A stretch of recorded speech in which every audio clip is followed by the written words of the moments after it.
Hello everyone and welcome back to From Our Basement Gaming. Hey everyone!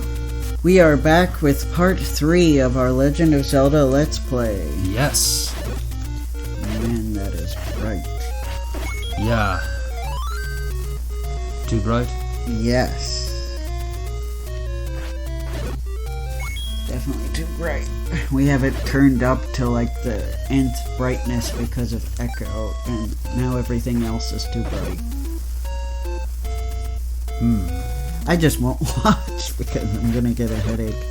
But anyway, how's everybody doing? Well, good. Hopefully everyone's doing well. I'm just trying to build Link's mechanisms up. Actually, can you turn that down so I can actually watch? What do you... Sorry guys, just give us a second. Turn the brightness down. Hold this Please. then. Thanks. Sorry, I really want to be able to do this without getting a migraine. So give us just a second. I know we should have done this ahead of time, but... The brightness is at 65. then why the hell is it so bright? Something's wrong then with the cord, because it's too bright, and it's also fuzzy. Oh well. It's fine. I don't know why it's being like that, but anyway, it's okay.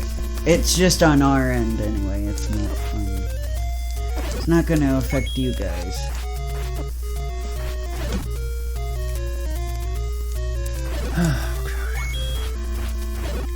Where was I? Oh, that's right, buying medicine. Oh yeah, I forgot to mention the select button is pause.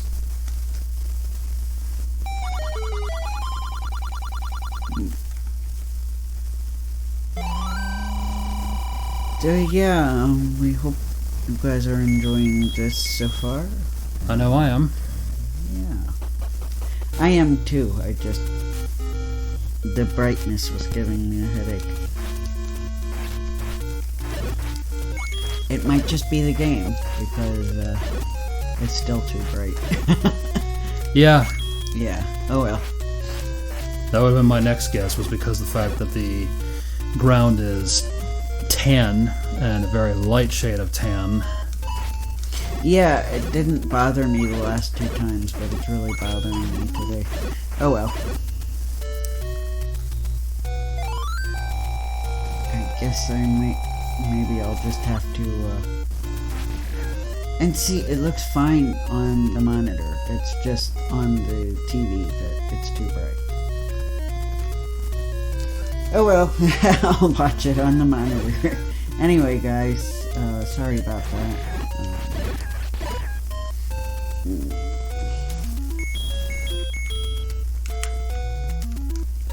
Let's see. Nope.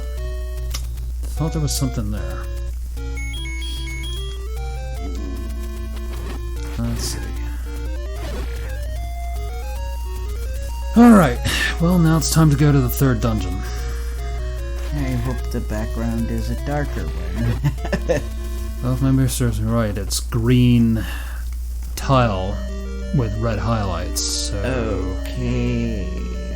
Not very helpful. No? No.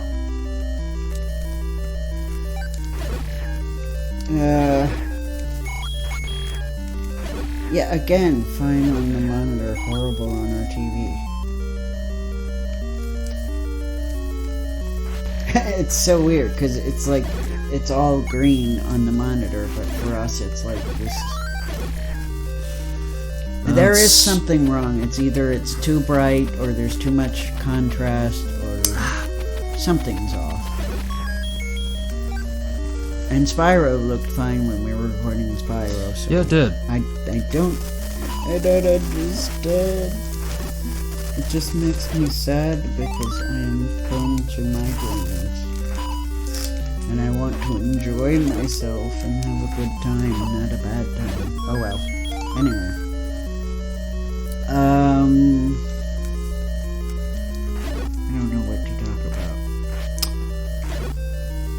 Ooh, rupees. Yeah. So, right.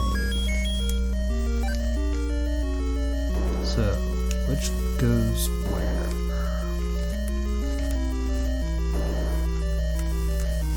Alright. What's up here?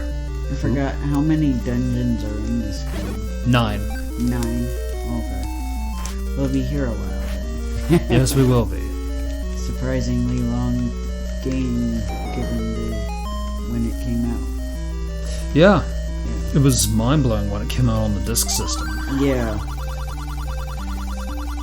Actually, we did get the sword from the old man from the top of the waterfall.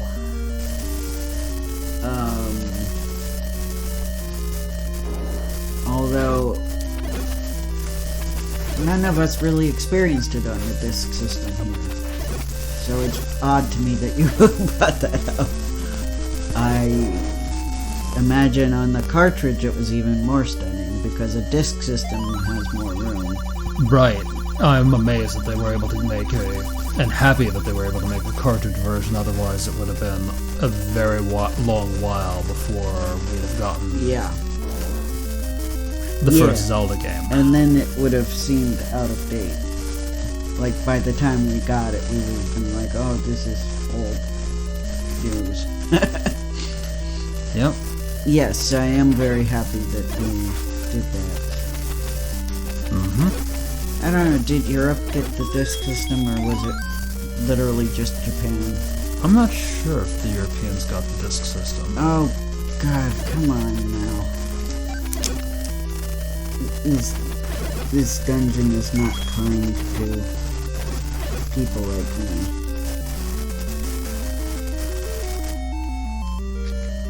Oh dear. Looks like we're gonna have to get some bomb action out. Ah, good.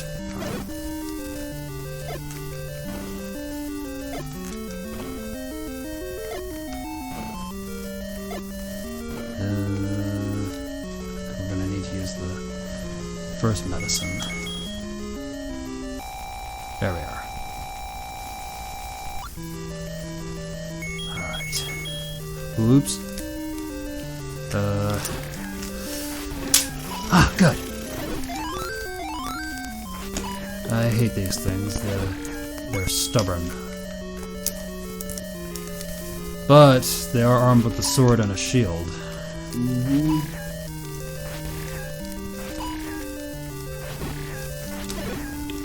Alright. I'm going to use up that key there. Perfect. Now I believe there is a treasure right here.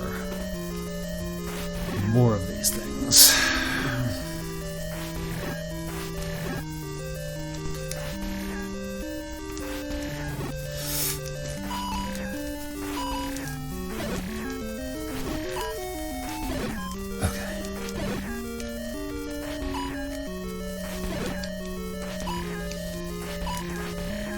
So, yeah, anyway, hope you're doing well. Indeed. I wish I was doing well, but I'm not at the moment. I'm saddened to hear that, but I understand. I wasn't expecting it to be too bright. It's very weird.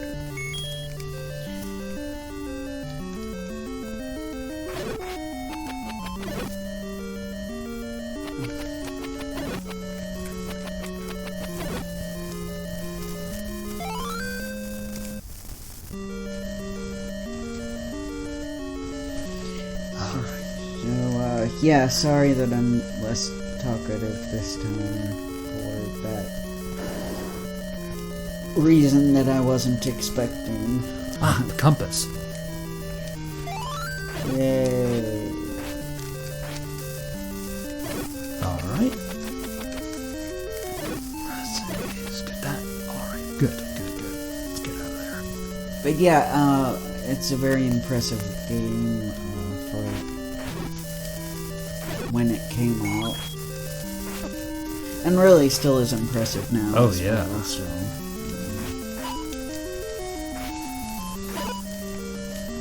is one of the best. One of the best. Ah, they're back. I can sadly see why the stopwatch only appears in this game.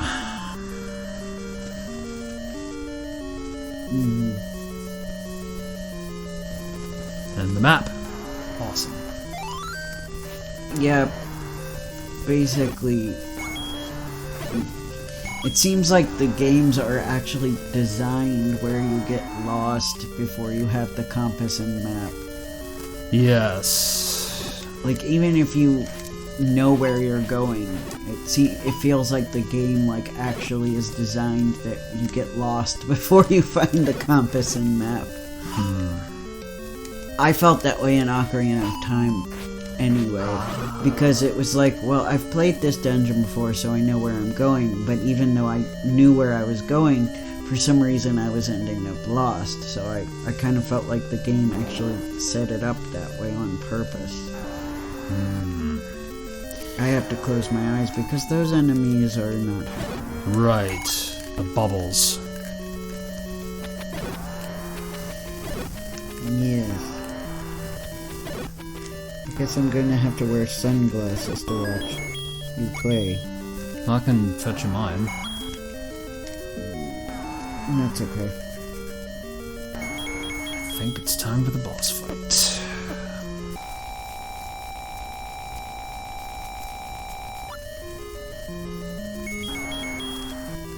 Full ton of bombs, let's go. Sand background. Oops. Well, thankfully it looks better on the monitor. We lost the screen for a second, but... yeah, I'm wondering if the cord is being crappy and that's why it was showing up brighter than it was supposed to, because of the cord. You really either need to plug it in tighter or need a different cord. Because it keeps messing up. That has been a constant on this channel, is the HDMI cord messing up. Oh well. Let's see.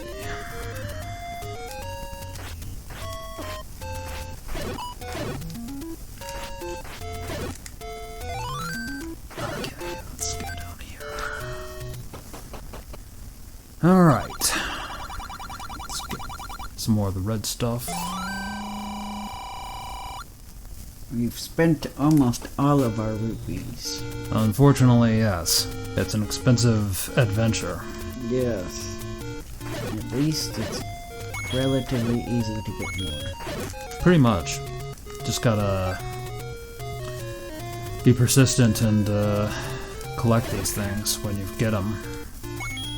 And we take the ride to this little island in the middle of... Let's see, this one is orange tile, no, yellow tile with blue highlights. Looks kind of gold on the thing. Oh, okay, so I stand corrected. Gold with blue. I know it's like brownish yellow on our TV. Yeah, it looks kind of like a gold on the monitor. Looks nice. Mm-hmm.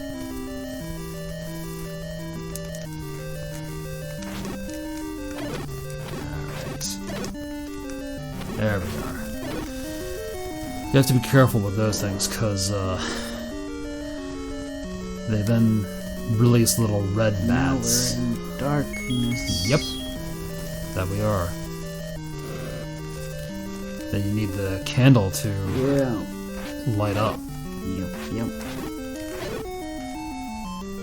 And we got the compass. Mm-hmm. It's definitely like exploring a hidden room. Mm-hmm. Yeah. Well, wasn't it based on him exploring caves? Yes. Yeah. As a young boy, Miyamoto Yeah. loved to explore, I think they were natural caves that formed in on the beaches of Japan, and he would make his own little maps of what he was exploring. Yeah. Gotta hand it to him to come up with that stuff. Well, it sounds like he had a very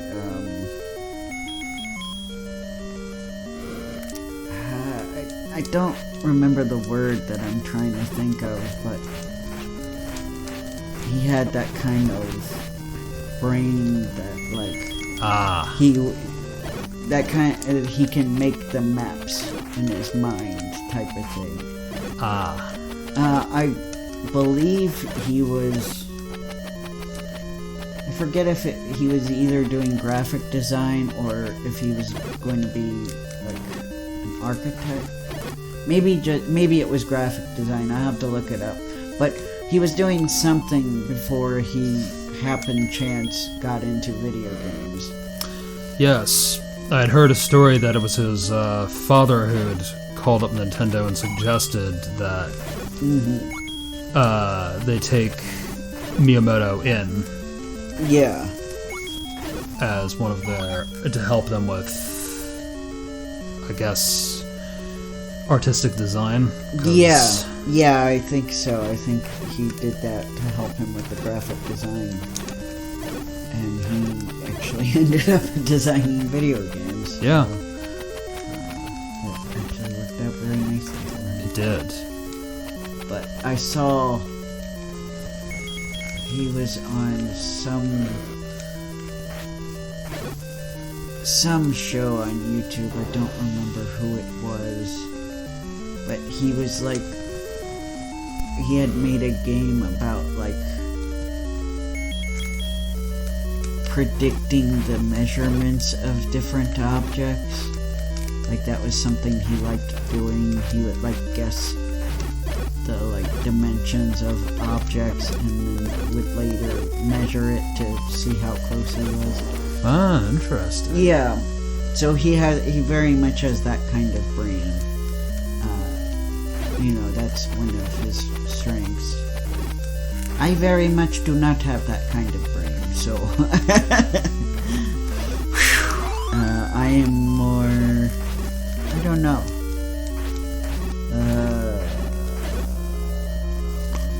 emotional type of brain. Ooh, the latter. I don't know. And I guess language too. Well, I think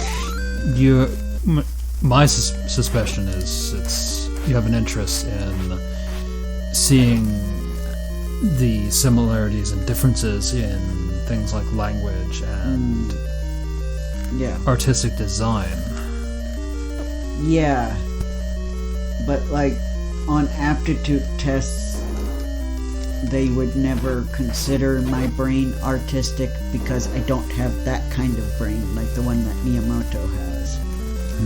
And a lot of those aptitude tests were looking for that and considering that an artistic mind, which I felt like wasn't really fair because there are different types of artistic expression. It's not just being able to clearly picture in your mind dimensions in 3D space. Like, that's a different kind of artistic design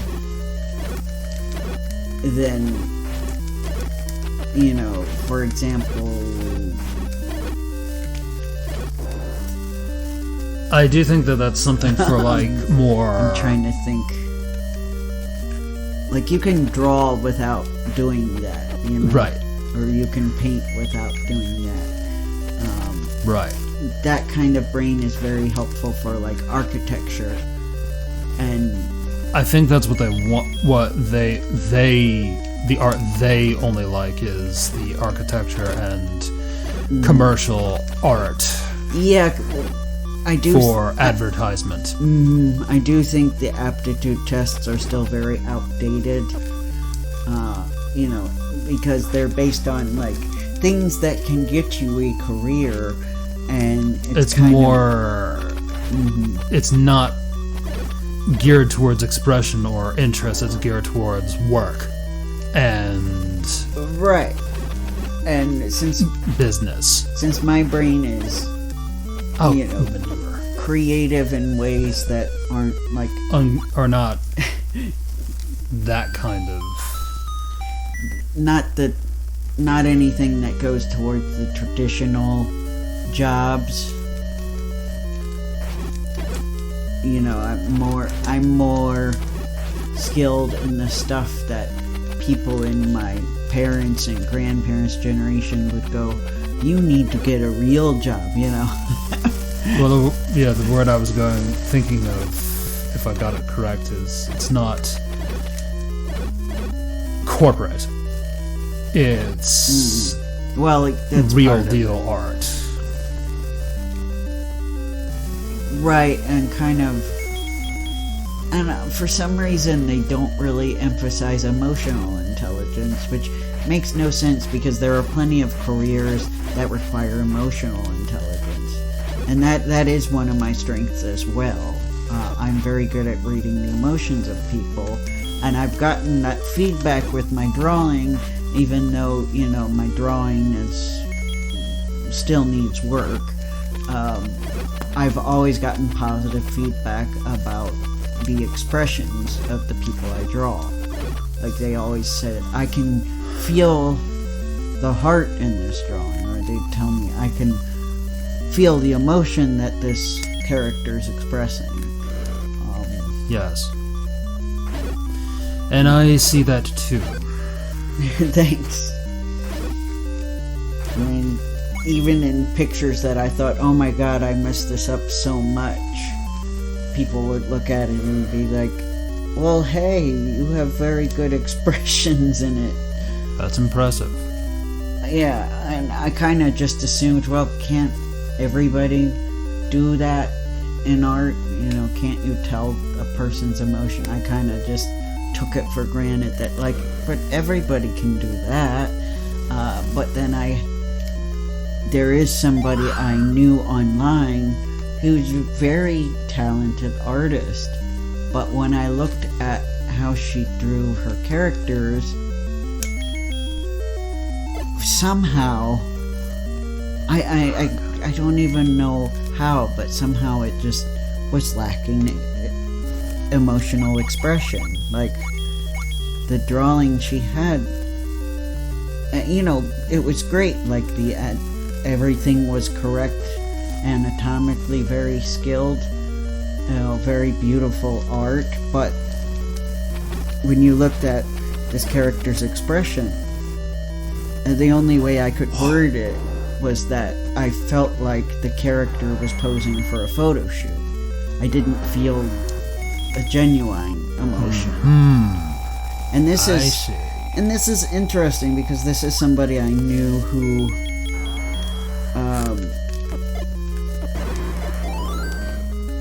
she sometimes came across as outwardly cold. And now, I of course know she had real emotions, obviously. But it was interesting how her default demeanor actually showcased in her art with this character. By, the character seemed like they had a cold exterior, or a mask, so to speak. Because, when models are posing for photo shoots, they're just acting, Yes. Is it safe to say that art reflects the artiste? Yes, I think so. And I think because I'm such an emotional person, I think no matter what I drew, there was always some kind of emotion in that person, no matter who it was, because I very rarely feel emotionally numb. I'm usually quite the opposite. I just feel things heavily. Yes. Deeply, not heavily. You know what I mean. you know what. I do know what you're getting at. Alright, so we got a dragon to slay. But yes, art is very much expressive. And I'm more like that. I'm very expressive. And that's why I gravitate towards acting and voice acting, because it's an expression. It's creative expression. It's not. That it is. It's not go in, sit down at a computer and type up Excel spreadsheets. You know. That's just one example. There's obviously plenty of ways to express yourself in other work, and I guess even in office work, but I kind of felt like I like to do fun stuff on the computer, not office work. Understandable. Understandable indeed. And actually, yeah, I'm surprised there isn't more emphasis on empathy and aptitude tests, because I just thought of a good example. HR. That's a very corporate thing, HR. But you have to, understand people to hire people, right. To know who to hire, and like what kind of roles they'd be good for. You kind of have. Is that why they'd rather automate that stuff? Oh yeah, it's difficult work. But the problem is, I don't think you can automate that.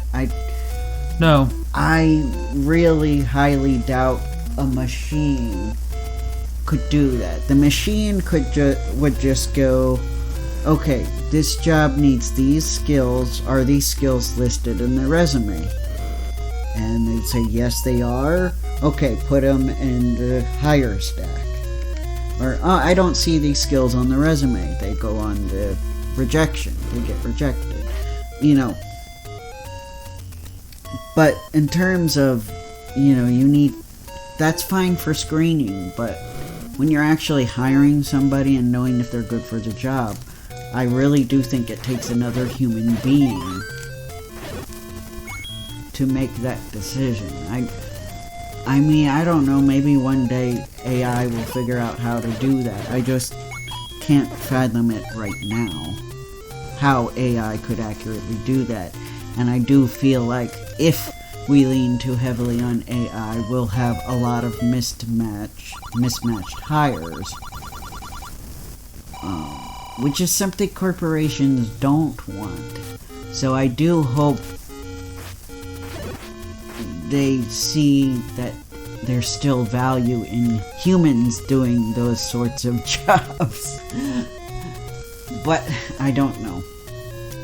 Sometimes I think people that are too high up corporately don't understand that stuff.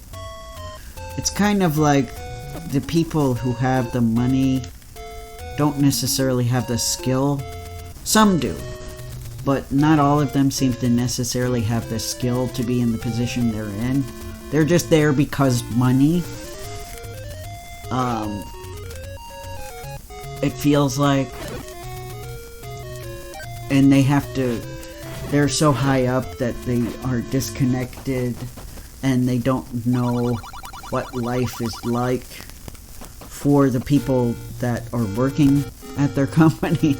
I mean, there are exceptions. I'm sure there are CEOs that do, but there are tons of examples, sadly, of CEOs that are out of touch with their employees. Yes. And that's why we need to continue to have humans making hiring decisions, because they can be the bridge between the people way high up in the clouds and the people who are doing all of the actual labor for the company. Right. Or I mean the labor that the CEO isn't doing, because he's doing the CEO things. He or she. We're we're in the 21st century. That we are.